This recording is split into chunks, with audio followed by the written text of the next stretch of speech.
So welcome to McDermott Matters, and it's me, Liz McDermott, author, poet and writing mentor. And today joining me is my guest, Carolyn Peyton. And it's lovely to see you here with me. Would you like to tell everybody what you do, Carolyn? Yeah, thanks for inviting me along today, Liz. I really appreciate it. I'm a nutritionist and naturopath, particularly specialising in gut health. I run my business is called Peyton Principles. I've been in practice 13 years. Yeah, and I absolutely love what I do. Brilliant. And you love what you do so much that I hear that you want to write a book. I do. So why do you want to write a book? Well, it's been one of those things I've been thinking about for a while. I often go and give talks, and obviously the work I do with my clients, I'm often sort of said, gosh, you've got so much knowledge, Caroline, you really should capture this and put it into a book. So that's sort of like where the idea probably first came from. What sort of things do you want to put in the book? Is it going to be a workbook? Story about how you've got into your business? What sort of book is it going to be? Well, I'd like it to be a self-help book that people can dip in and out of for different types of information. So yes, using my naturopathic awareness, not many people understand what that is, and all my nutrition skills. So yeah, people can pick it up, either read it from cover to cover or dip in and out of different sections. Can you explain in a short way what naturopathic is? Well, naturopathy, even I can't say it, is a very holistic approach to health. So it's looking at people holistically, 360-degree approach, always looking for the root cause to symptoms, understanding that people have an inherent self-healing capability.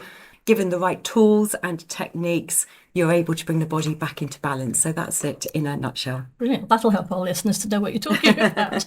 So this is a bit of a rude question, but what's going to be different about your book to all the other health and wellness books out there? Yeah, I started looking at this and I feel some of them can be a little bit too technical and a little bit too scientific. I want this to be really easy for people to use.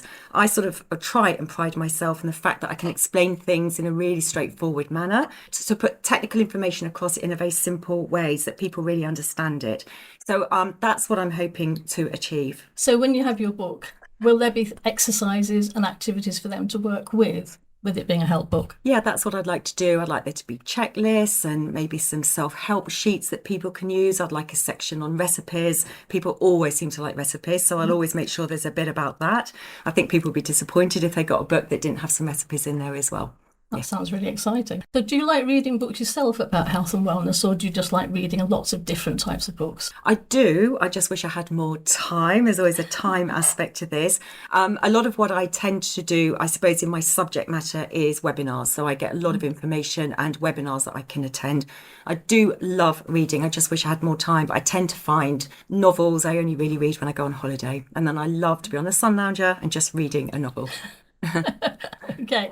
You are going to be writing your book. Have you thought about how you're going to make a start? Have you got any ideas of how you're going to sit down and write if you've got so much you're doing already? I'm just trying to capture things as I get ideas and inspiration. I'm just trying to capture that in a notebook at the moment, and then try and think how I can sort of put that into some sort of semblance of something that might flow in a book. I'm sure it will once you start.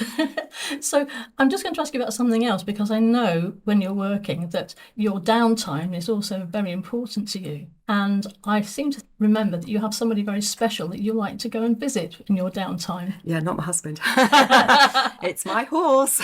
Yeah, so my horse is a big part of my life. I love the job that I do. I love helping people, but actually being able to have my horse and look after my horse is really important to me. So I have someone who takes care of it on a day-to-day basis, but I ride him, I compete with him. So yeah, that's what takes up a lot of my time. And does he get sort of help with I can't say the word myself. Naturopathy? Yes.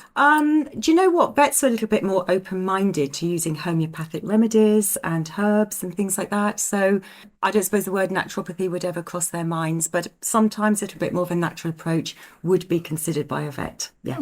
I'm going to finish there. I think you've told us quite a lot, and I'm really looking forward to reading your book, as I'm sure all the listeners will. So thank you very much for coming along, Carolyn, and all the best with your book. Thank you so much, Liz.